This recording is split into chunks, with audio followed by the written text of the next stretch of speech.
please sanction these individuals. Sanction General Museveni.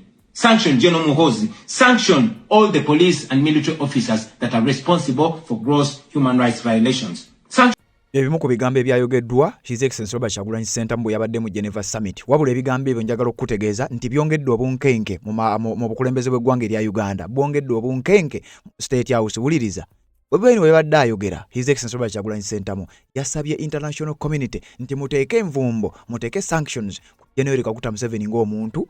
Ayogedde bingi nnyo. Muteeke envumbo ku General Muhoozi Kainerugaba mutabani we. Kakati wuliriza obunkenke bwe bwavudde. Omukutu gw'amawulire ogwa Daily Monitor nga bw'omanyi nti guno omukutu gw'amawulire bagenze maaso n'okuwandiika article era ne bakwotinga ebigambo byennyini Robert Kyagulanyi Ssentamu bye yayogedde bwe yabadde mu Geneva Summit.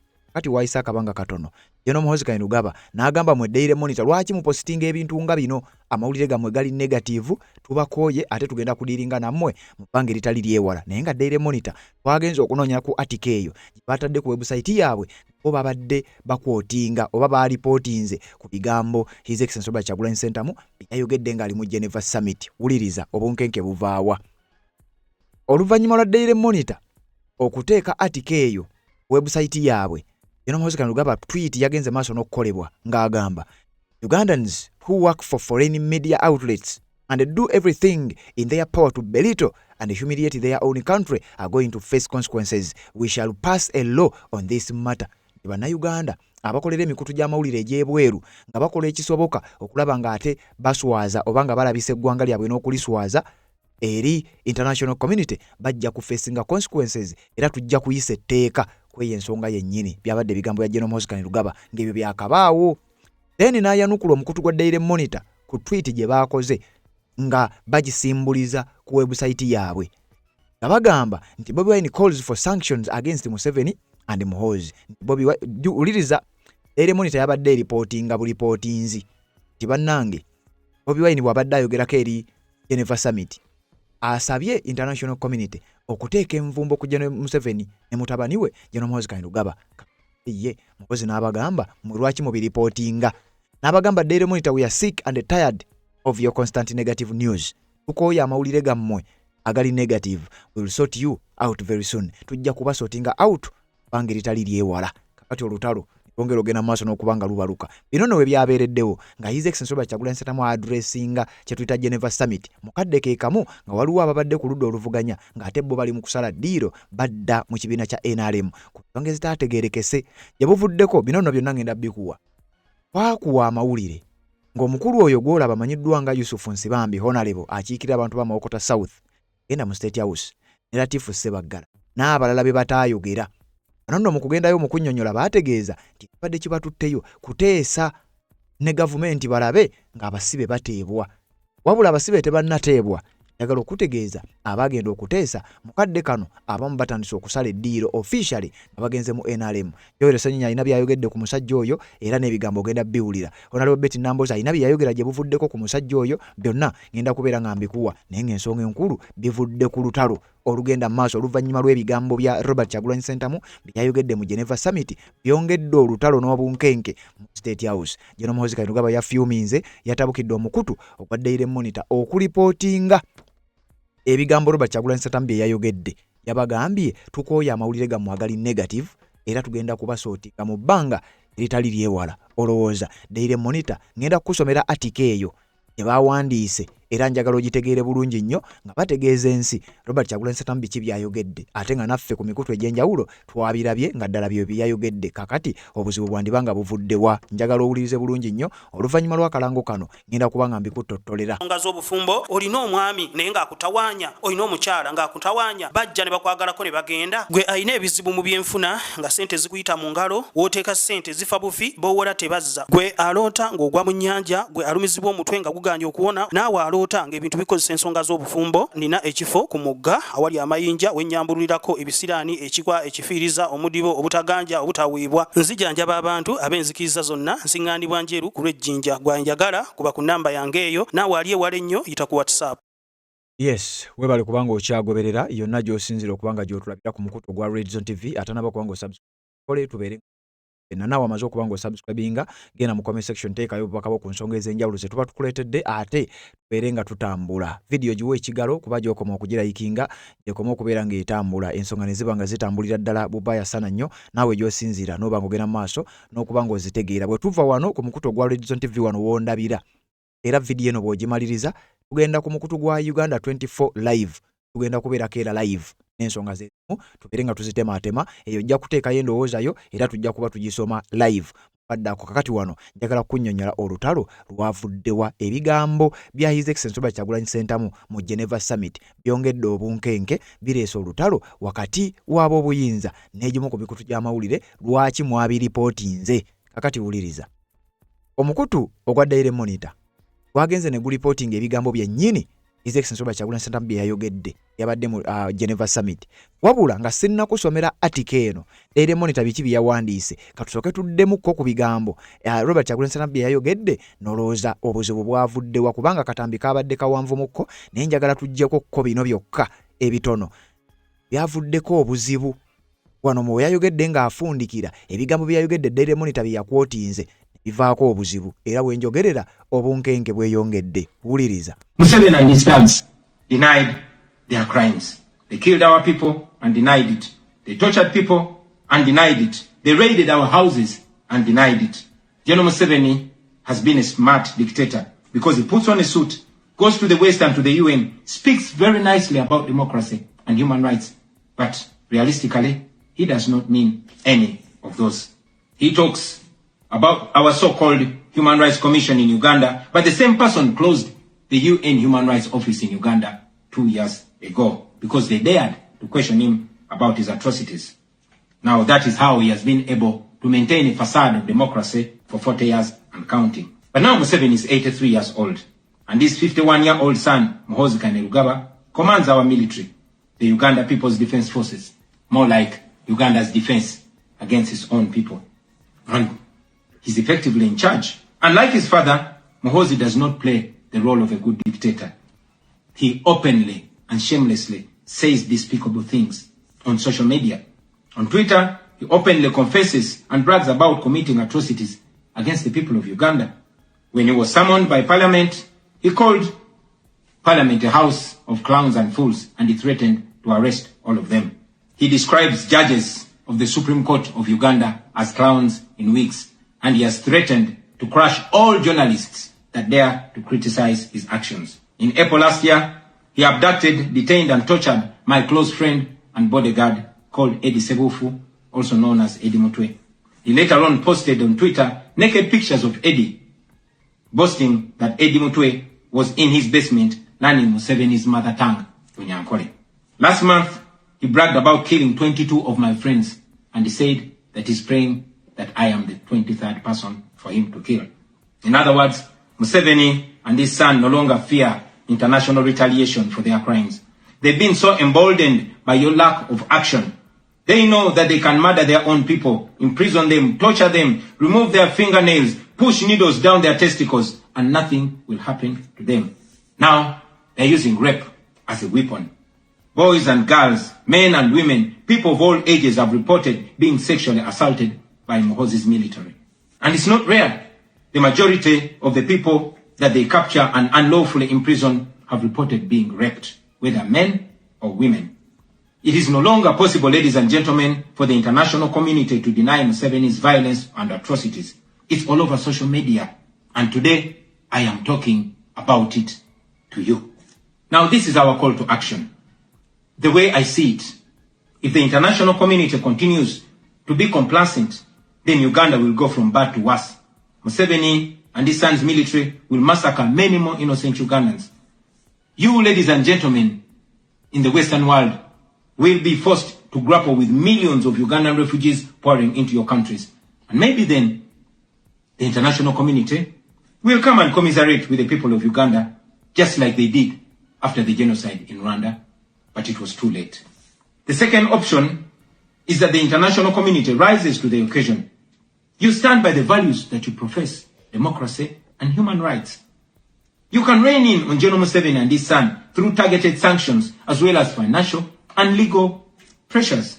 Ladies and gentlemen, Ugandans are not seeking for pity. Ugandans are only seeking to see the world take action against the individuals that have violated their rights for far too long. Those that have abused democracy with impunity should be the starting point. Please sanction these individuals. Sanction General Museveni. Sanction General Muhoozi. Sanction all the police and military officers that are responsible for gross human rights violations. Sanction those commanders. Sanction the judicial officers that have aided criminality through deliberately misinterpreting the law or skewing it. Those that normalize electoral fraud. Those that remand to prison suspects that should actually be sent to hospital. Sanction these individuals because their combined efforts in the last election effectively give autocracy a blank check to rule over the people of Uganda for 5 years. We call upon the international community to treat General Museveni exactly how they treated Idi Amin, because Idi Amin did what he did to Ugandans for only 8 years. Akati wano Daily Monitor we yakwotinze era obuzibu bwe bwavudde General Muhoozi Kainerugaba n'alumba. Tuwulirizaawo nnyo nga Robert Kyagulanyi Ssentamu amaliriza then nzije nkusomere article eya Daily Monitor eyabaleetedde ebizibu. Wuliriza wano. Museveni has done much worse to the people of Uganda, and it has been for 40 years and counting. Because of the inaction of the international community, Museveni's mode of dictatorship and human rights violations is being seen as acceptable in the region, and it must be stopped before it is exported to other countries in the region and in the continent. We ask the international community not to recognize Museveni's regime because it is not legitimate. Please terminate any forms of cooperation with this government because he is not legitimate. On our end, as the people of Uganda, we are committed to non-violent means of changing our country, non-violent means of putting an end to this 40-year-old dictatorship. And you can be sure that the people of Uganda will sooner or later free themselves, because oppressed people cannot stay oppressed forever. With your help, friends, with the help of the international community and development partners, we can change our country.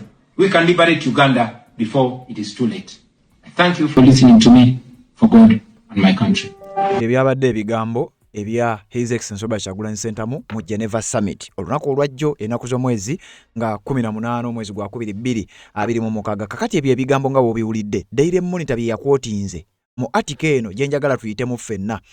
Bagitaddeko mu kutu gwabwe official website, then ne bakwata link eno ne bagisharinga ku X yaabwe. Era nga ku X eyo General Muhoozi Kainerugaba gye yasinzidde n'agenda abalumba. Kubanga baataddeyo omutwe ogugamba Bobi Wine calls for sanctions against Museveni and Muhoozi. Kati Muhoozi n'abagamba nti ekyo kye mukoze lwaki mubiripotinze. N'agamba tukooye emizannyo gyammwe, tukooye amawulire gammwe agali negative ku gavumenti yaffe. Kugenda kuba sorting out mu bbanga eritali lyewala. Kati Daily Monitor yawandiise biki? Njagala tuwulirize article eno tugimaleyo otegeere ddala Daily Monitor yensobya oba waliwo obuzibu obuyinza okuba obulyawo nga tebujja kwogerwa. Wuliriza. Daily Monitor yagambye Opposition leader Robert Kyagulanyi Ssentamu alias Bobi Wine has called on the international community to impose targeted sanctions against General Kaguta Museveni and his son General Muhoozi Kainerugaba and other senior government officials over alleged human rights violations. Inti Daily Monitor ng'egamba nti akulira oludda oluvuganya Robert Kyagulanyi Ssentamu amanyidwa nga Bobi Wine yasabye international community okuteeka envumbo targeted sanctions ku bantu omuli General Kaguta Museveni, mutabani we General Muhoozi Kainerugaba n'abamu ku senior government officials abakungu ba gavumenti ab'amaanyi abamu nabo babalondeyo babiri nga babateekako envumbo olw'ensonga ey'eddembe ly'obuntu erigenda maaso n'okubanga lirinnyirirwa mu ggwanga erya Uganda. Addressing delegates at the Geneva Summit Human Rights and Democracy in Switzerland yesterday, Robert Kyagulanyi Ssentamu accused President General Yoweri Kaguta Museveni and General Muhoozi Kainerugaba, the Chief of Defence Forces, alongside the senior judicial officers and the police commanders of presiding over enforced disappearances, killings, and what he termed systematic violations of human rights. Uliriza. Daily Monitor ngeripotinga era ng'ekwotinga okuva mu bigambo bya Robert Kyagulanyi Ssentamu byennyini. Yagambye nti bwe yabadde addressinga ba delegates oba bakungu okuva ababadde baliwo mu kye bayita Geneva Summit ku nsonga z'eddembe ly'obuntu n'enfuga ey'amateeka, bwe yabadde abaadressinga yavumiridde nnyo General Kaguta Museveni n'avumirira nnyo mutabani we General Muhoozi Kainerugaba era n'ategeeza nti community esaana eyambe eggwanga erya Uganda olw'ensonga nti abo ababiri nga kwogatta n'abamu kwaba bava mu ssiga eddamuzi n'abamu bava mu byokwerinda poliisi n'amagye abagenda maaso n'okutuukiriza ebiragiro ebibi era ebiragiro bino nga byakwonoona kulinnyirira na kunafuya ddembe lya buntu era ne bamukwotinga we think the international community has abandoned us and let us on our own.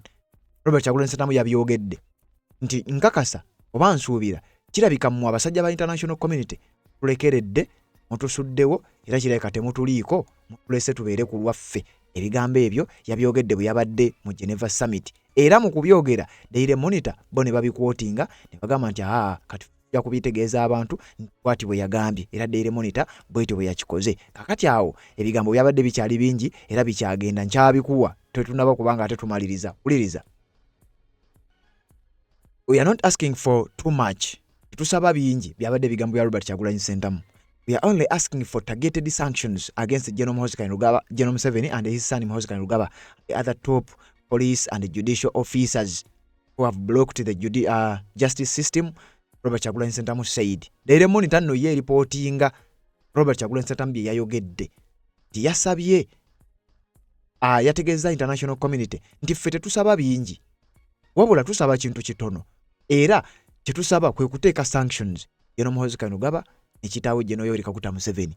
Just article mpanvu nyeeno era Daily Monitor baagikubye nga ya kumpi mu Komulamba. Nja kusaba gwe agoberera obulungi ennyo ogende ku official website ey'omukutu gwa Daily Monitor ojja kugisanga era bweti ojja kulaba omutwe oguliko n'ekifaananyi kya His Excellency Robert Kyagulanyi Ssentamu kifaanana bwe kityo kye baamukubanga ava okulonda. Kakati Daily Monitor yo article yataddeyo ng'eripootinga yagenze mu maaso. Waayise eddakiika ntono General Muhoozi Kainerugaba n'atwitinga. Daily Monitor, sick and tired of your constant negative news.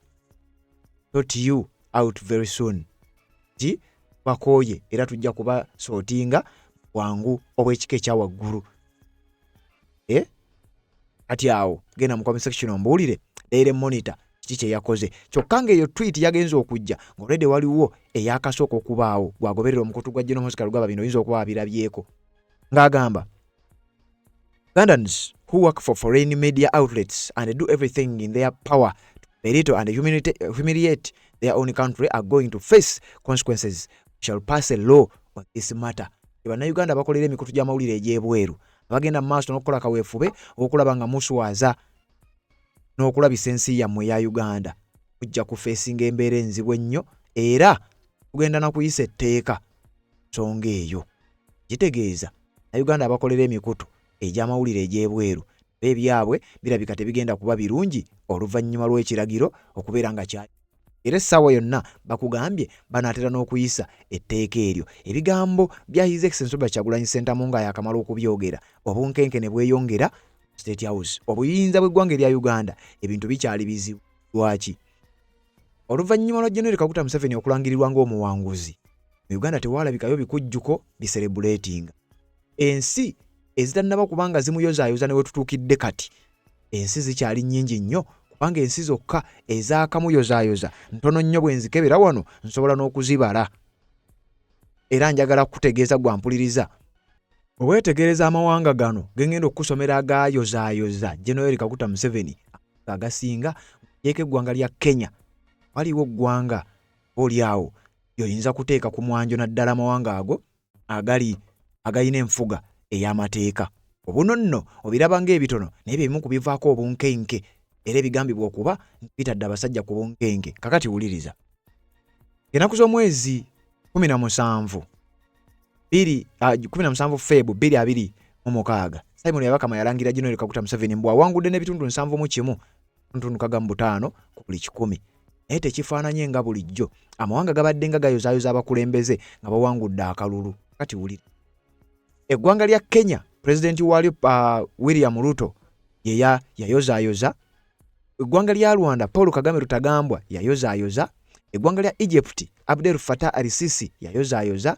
Eggwanga lya Somalia Hassan Sheikh Mohamud naye yayozaayoza. Eggwanga lya South Sudan President amanyiddwa nga Salva Kiir Mayardit yayozaayoza Museveni. Eggwanga lya Russia Vladimir Putin yayozaayoza n'eggwanga lya UAE, United Arab Emirates, President waabwe Sheikh Mohammed bin Zayed Al Nahyan naye yayozaayoza. Eggwanga lya Qatar, omukulembeze amanyiddwa nga the Amir Sheikh Tamim bin Hamad Al Thani naye yayozaayoza.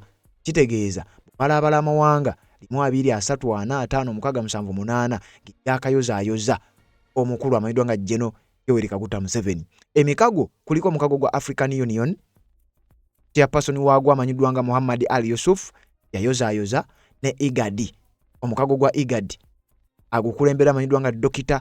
Wakine Gebeyehu naye yayozaayoza. Tetunnawulirayo mukulembeze w'eggwanga erya United Kingdom, eggwanga erya oba eggwanga lino okuva ku lukalu lwa Bulaaya nga America n'amawanga aga galowoozebwa okuba nti ge gamu ku agateekesa mu nkola kye tuyita demokrasi bw'enfuga ey'amateeka. Tewaliwo eggwanga lyonna lyavuddeyo kuyozaayoza, era nga kirowoozebwa nti omu ku kaweefube okukwata abamu babadde ab'oludda oluvuganya bajje bajoyininge ekigenda mu maaso mu kibiina ekya NRM nga kaweefube agambibwa okuba nti waakulaba nga asiiga ekifaananyi. Olyawo gavumenti ya General Yoweri Kaguta Museveni ekolaganira wamu, olyawo ne bino byogenda mu maaso n'okubeera ng'owulira. Wuliriza. Omukulu Yusufu Nsibambi ononno munnama yavuddeyo n'ajoyininga ekibiina kya NRM oluvannyuma lw'okukyala kwe yaliko tekyawusi gye buvuddeko nga kirowoozebwa era nga kigambibwa nti kino akikola oba olyawo nti General Kaguta Museveni kino akikola okusobola okusiiga ekifaananyi nti n'abooludda oluvuganya tutandise okukolagana nabo, sinakindi abamu batandise okwegattako. Wuliriza. Mukadde ke kamu nga His Excellency Robert Kyagulanyi Ssentamu agenze okubeera nga addressinga kye tuyita Geneva Summit eno nga Yusufu Nsibambi akakasa bannayuganda nti wa NRM. Ndi wa NRM. Si wa NRM nti noonye byakulya bwe baje ebintu bali mutawaana kubanga ndi agamba nti ye agenze mu NRM officially era nti tagenze kunona byakulya wabula we wabanga gyebiri tabirinaako mutawaana. Yasoose ekisinga okwewunyisa enjoyininga ye yajoyininze avumirira n'okukkakkanya ekibiina kya National Unity Platform era mu katambi akasoose kenjagala nsooke nkuwe nga tetunaba kubanga tweyongerayo. The public about my decision.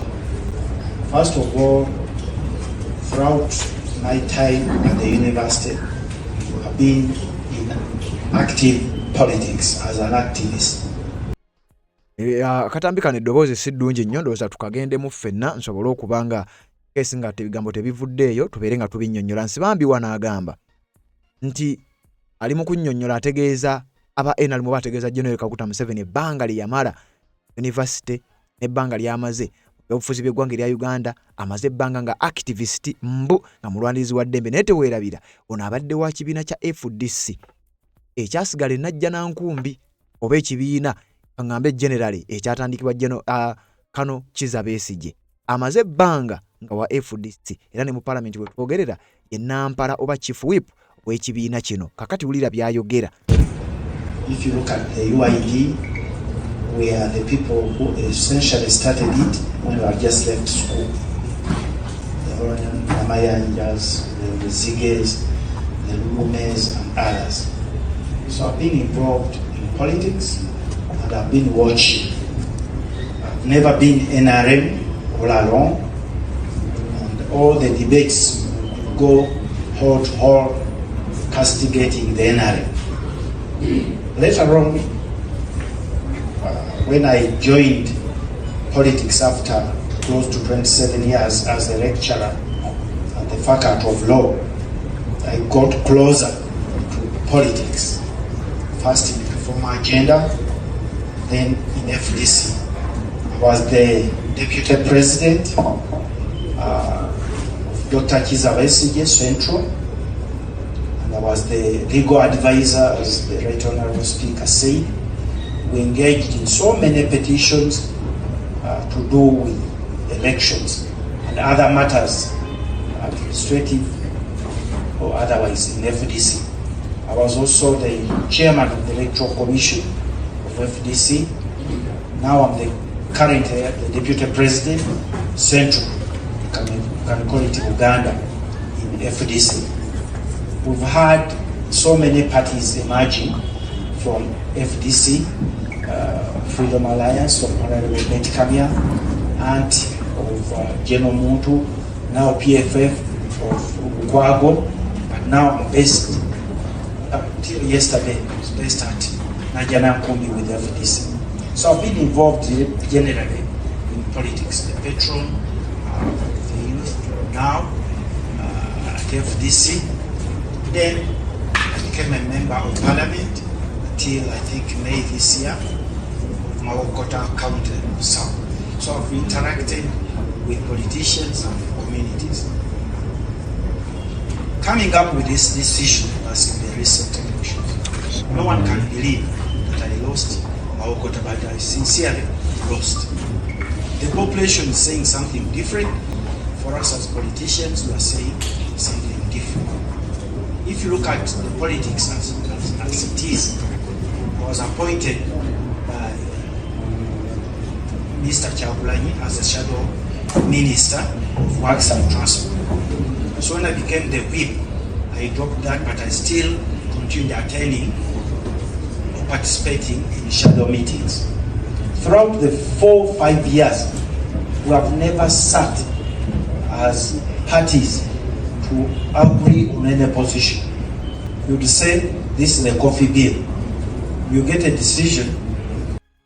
Sibambi maaso gaba NRM ng'ali mu kubajoyininga yafubye okulaba nga kakkanya gyavudde oba ekibiina kya National Unity Platform ekibiina kya FDC n'oludda oluvuganya newankubadde nti abadde wa FDC ebifo ebisinga obungi abadde abirondebwamu nga shadow minister era ng'amulonda abadde si mulala Excellency Kyagulanyi Ssentamu mukadde kano kakati yasaze eddiiro era yalabiddwako n'embeera nga tennaba kubanga itegerekeka wabula uliriza bulungi Yusuf Nsibambi mu bigambo bya nnyonnyodde abadde ng'alaga nti mu kibiina kya mu kuludda oluvuganya waliyo organization ebatuula nga opposition bateese n'ebirala nga wabyogedde naye teweerabira nti FDC yabadde akola nga chief whip mu parliament FDC eno yawukanamu ebiwayi ebibiri emu nesigale Najanankumbi gyabadde endala n'egenda ekatonga eyafuuka PFF n'ebirala nga bubadde obiwulira kakati wano akatambi kano tekawulikise bulungi wabula yazzeemu nannyonnyola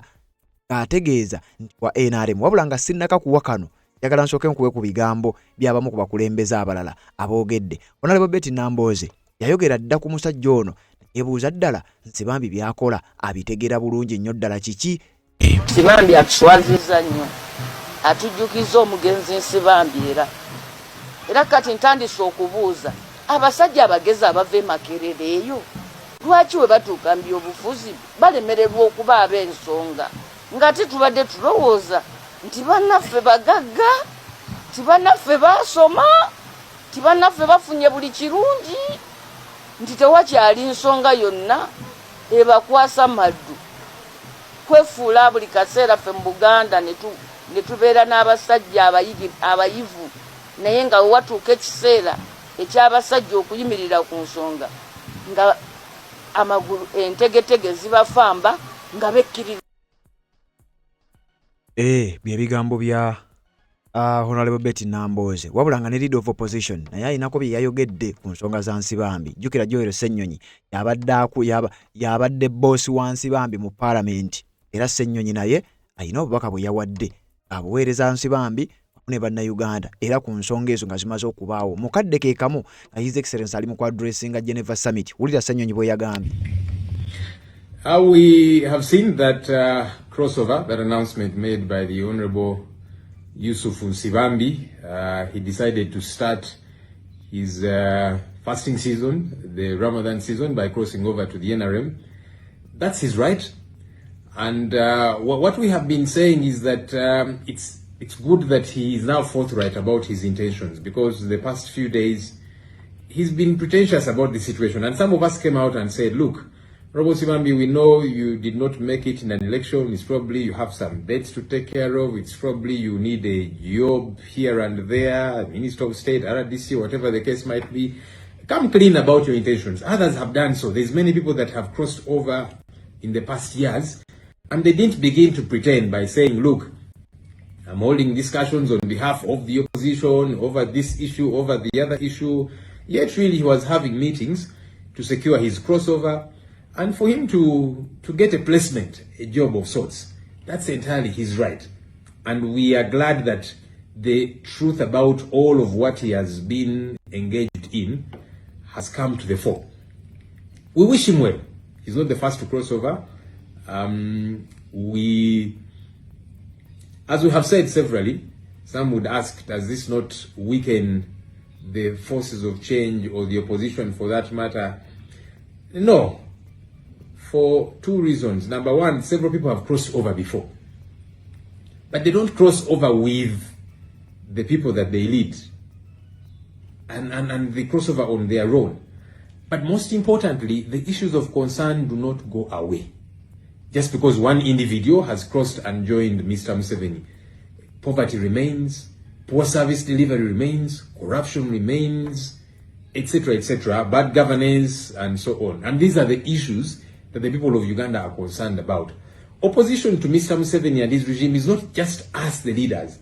It is the people of Uganda who want a better country, who want value for their tax money, who want their money not to be stolen, who want leaders that will be accountable to them, that will respect them, and so on. So even if, all opposition leaders, as they are known, cross over, the people remain with their challenges, and so the issues will be voiced out again and again. But what's imperative is that now the pretense has gone away. We wish him well where he has gone, to protect his gains. I heard him say, yes, he was chairman Kampala District Land Board, and from that he attained 140 titles within Kampala, Central Kampala, clearly saying he got those titles courtesy of his job. So he has what to protect. I guess that's why he has joined the team that he has joined. We wish him well on his endeavors. Bigambo bya leader of opposition Honorable Joel Ssenyonyi Biseke nga mpaka akiikirira abantu bannakawa West mu parliament ku kadi ekibiina kya National Unity Platform ate nga ye spokesperson oba omwogezi ow'ekibiina kya National Unity Platform kakati wuliriza banga kabadi oluvannyuma lw'obunkenke obuteekeddwa ku gavumenti ya NRM mu ggwanga lya Uganda era kigambibwa nti eno pressure ewalirizza Yoweri Kaguta Museveni okutandika okwabuzobinga oba okutandika okusikiriza n'okupaswedinga abaludde oluvuganya okubeera nga bamujoyininga kakati Nsibambi yandibanga y'omu ku abo abasoose okugwa mu kino wabula nga kirowoozebwa oba nga kigambibwa banga bivudde ku pressure oyinza okuyita international pressure. Wuliriza wano waliwo article egamba nti General Yoweri Kaguta Museveni's recent political maneuvers following his January 2026 election victory reflect a dual strategy of countering international criticism while actively hollowing out the opposition through reconciliation and high-profile defections. Nti oluvannyuma lw'akalulu akankumi 2026 Yoweri Kaguta Museveni ke yalangiriddwa nti awangudde oluvannyuma lwa pressure etandise okubanga emuteekebwako. Kigambibwa nti kano kandibanga kabadi ak'okusikiriza abaludde oluvuganya bajje babere nga bamujoyininga ensi international community efune ekifaananyi ekirala. Uliza ano bagatta wansi. Rejection of the Western criticism. The Uganda government has dismissed resolutions by the European Union Parliament criticizing the post-election environment, labeling international observers as misinformed. General Kaguta Museveni akalunga kakagwa naddala wano parliament ya EU wetuulidde neeyisa resolution baavaayo ne babyegaana baga nti bano bali misinformed. Shift in alliances wabaddewo enkyukakyuka mu mikago to mitigate the loss of Western trust over human rights concerns. General Kaguta Museveni cultivated ties with China, Russia, Iran and the UAE to reduce dependency on traditional Western aid. Uliriza era obunkenke buno bwongedde okweyolekera mu kukyusa oba kushiftinga emikago n'enkolagana wakati we nga akulembera gavumenti y'eggwanga lya Uganda wamu n'agamawanga agabadde nga gamuyamba ebbanga lyo kyebayita traditional Western aid. Tikati we twogerera oluvannyuma lwa pressure oba obunkenke kyamuleetera okusaggula obuwagizi n'enkolagana wakati w'eggwanga lya Uganda n'eggwanga lya China, eggwanga nga Russia, eggwanga nga the Islamic Republic of Iran n'eggwanga lya United Arab Emirates. Era mu kadde kano kigambibwa gano ge gamu ku mawanga ayinza okuba nga gali ku sayidi ye okwawukanako n'ekibadde nga kibeerawo amawanga ga America, Bungereza n'amawanga gava mu mukago gwa Bulaaya. While some regional bodies were more lenient, the African Union observers reported mixed findings. noting late polling stations or station openings and the impact of the internet shutdown. Transparency. Nti olaba newankubadde omukago gwa African Union gwa reporting nti akalulu kawanguddwa era kabadde kamazima na bwenkanya, wabula ba reporting oba baawa bayita mixed findings nti ate tebaalekayo ebyo byalumira era byongera okukkaatiriza kyakalulu wadde bali baakawangudde naye kabadde tekaliimu mana bwenkanya kabaddemu ebirumira era ebimu ku ebyo ne boogera ku kyokutuuka okutuusa ebikozesebwa ku polling stations ng'obudde buyise n'okuggyako internet, ekintu ekiragira ddala kyali kirina obaoliawo kyekigenda okuba nga kikola. Uliriza wano we baleetedde ensonga eya persuading and absolving the opposition nti waliwo kaweefube mu nkola ey'ekyama okupaswedinga, okusikiriza, okuba akalimi n'okudyekadyeka ezimu ku figures mu ludda oluvuganya babeere nga bavaayo beegatte ku kibiina kya NRM obaoliawo commission esobole okutambula, international community etegeere ti n'abooludda oluvuganya bakyuse. Just days ago, February 18th, veteran Maokota South MP Yusuf Nsibambi defected from the FDC, joined the NRM after meeting General Yoweri Kaguta Museveni. General Yoweri Kaguta Museveni yegattiddwako gye buvuddeko omusajja abaddemu nga simulala ye Honorable Yusuf Nsibambi yakyuse nga kigambibwa nti wabaddewo kaweefube ow'okupaswedinga nti era waliwo kye bayita strategic call for dialogue. General Kaguta Museveni agezezaako emirundi mingi nnyo okulaba nga akonvisinga abooludda oluvuganya babeere nga basisinkana mu kye bayita dialogue. Kakati General omukulu amanyiddwa nga Honorable Yusuf Nsibambi ebigambo byayogera birabika bigwira ddala mu kategori eno era bwe yavudde wali okunnyonnyola lwaki akyuse kakati yazze no bannamawulire nabo n'ababuulira bino. Ndi wa NRM si wa NRM nti noonye byakulya bwe baje ebiri tebali mutawaana kubanga ndi muna Uganda naye ekisinga obukulu bwe buweereza. Nsaba mutuyambe mubulira abantu eyo nti ekiri eri si kibi nnyo betubadde tukiraki betukiraga. Tusaba okubeetondera abafiiriddwa abantu baabwe mu buvuyo buno nga tubabuulira tugenda kuleeta eggulu ku nsi ng'ate tuleese geyeena. Ebbanga lyemmaze mu byobufuzi ebweru wa parliament ne mu bibiina n'ebbanga lyensomesezza bannabyabufuzi abangi mbadde n'obuvunaanyizibwa obw'enjawulo naye nga tugezaako okubuteeka mu nkola naye nga tubuteeka mu nkola enkyamu. Twalowooza ebbanga lyonna nti ebyobufuzi byakusika mugwa na kulwanagana ekitali kituufu. Constitution ekirambika bulungi tulina obuvunaanyizibwa obw'enjawulo okutereeza ebyobufuzi n'eddoboozi ly'abantu. Naye mbadde bwebamuyita activist abalwanyizi b'eddembe ebbanga lyonna kumpi emyaka 25 ebibiina eby'enjawulo emigendo egy'enjawulo okuviira ddala mu reform agenda walk to work DP UID paka wetutusana ku FDC nenfuna obukulembeze obw'enjawulo. Bwe mbadde mu parliament ne bampa obuvunaanyizibwa ku komite esinga obunene, business committee, budget committee, COSASE, infrastructure physical, kati zonna by'ebitongole eby'enjawulo. Naye ndaba emirimu gya gavumenti gyebadde ekola naye nga tulina obuvunaanyizibwa okugitereeza nga tulowooza tusobola gitereereza mu gye bayita defiance oba okuguguba. Tukikoze ne tukikola emyaka n'emyaka ng'ate tewali kikuba.